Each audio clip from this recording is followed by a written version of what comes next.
Meriam raksasa andalan Sultan Muhammad Al-Fatih. Sabtu, tanggal 18 Juli 2020 sampai pukul 14.14 WIB. Meriam Dardanella ada juga yang menyebut dengan nama The Muhammad's Great Gun.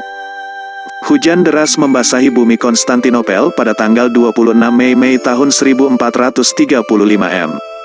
Kilatan-kilatan petir menyambar. Salah satu petir menyambar gereja Hagia Sophia. Pendeta Nasrani dilanda pesimistis dan murung.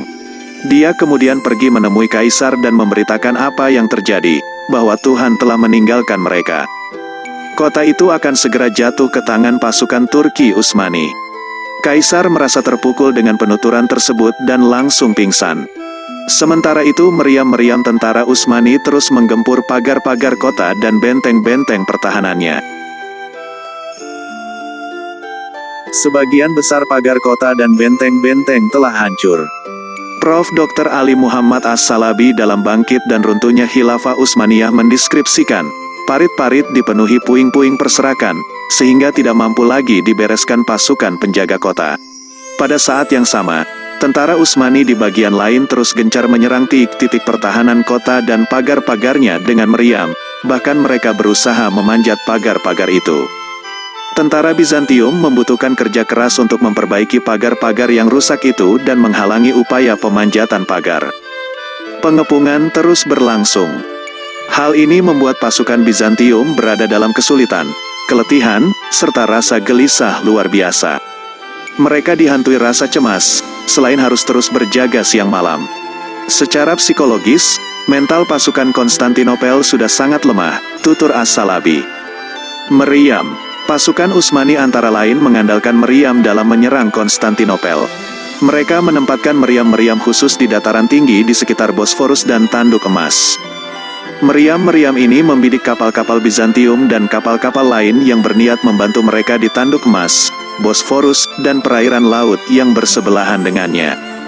Hal itu semakin melumpuhkan gerak kapal-kapal Bizantium dan mengepung mereka dari segala arah. Banyak meriam dimiliki pasukan Utsmaniyah. Namun ada satu meriam yang paling istimewa. Meriam itu diberi nama The Muhammad's Great Gun. Meriam ini dibuat oleh seorang ahli teknik mesin dan kimia asal Hongaria.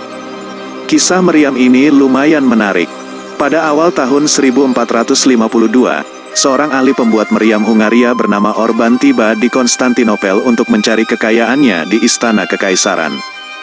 Dia menawarkan kepada Kaisar Konstantin ke-11 salah satu keterampilan paling berharga saat itu.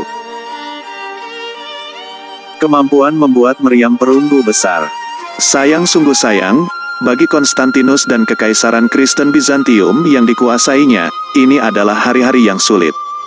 Selama 150 tahun perbatasan Bizantium telah runtuh sebelum kemajuan Turki Utsmani. Pada saat Konstantin naik tahta pada tahun 1449, kerajaannya yang miskin telah menyusut dan dikelilingi oleh tanah Utsmaniyah dari segala sisi.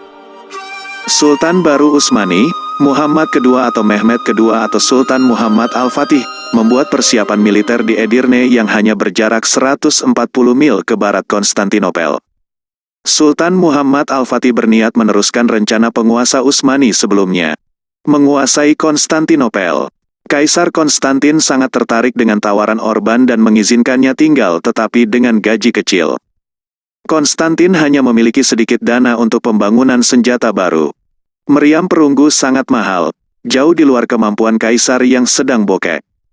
Gaji kecil Orban bahkan tidak dibayar secara teratur, dan seiring berlalunya waktu ahli senjata ini pun jatuh miskin. Maka pada tahun yang sama dia memutuskan untuk mencoba peruntungannya di tempat lain. Dia berjalan menuju Edirne dan berusaha bertemu dengan Sultan Muhammad Al-Fatih. Pada saat itu, Sultan tengah gelisah memikirkan bagaimana cara menaklukkan Konstantinopel. Kota ini adalah hadiah utama yang akan memberikan modal penting untuk Kekaisaran Utsmani. Dia juga bertekad mewujudkan sabda Nabi Muhammad untuk menaklukkan Konstantinopel. Hanya saja, Konstantinopel telah berkali-kali memukul mundur serangan pasukan Muslim sejak abad ke-7. Situsnya yang segitiga membuat semuanya tidak bisa ditembus. Dua sisi dikelilingi oleh laut, dan sisi ketiga dilindungi oleh tembok besar Theodosius. Garis pertahanan sepanjang 4 mil, benteng terbesar di dunia abad pertengahan. Dalam 1000 tahun kota itu telah dikepung sekitar 23 kali, tetapi tidak ada tentara yang menemukan cara untuk membuka dinding-dinding tanah itu. Benteng Theodosius memiliki struktur bangunan tingginya 18 meter dan ada 3 lapis. Di lapisan pertama, ada parit. Pasukan berkuda hanya sampai sebelum parit. Parit itu panjangnya 20 meter, dalamnya 10 meter. Siapapun pasukan yang mencoba berenang akan dipanah dari lapis kedua.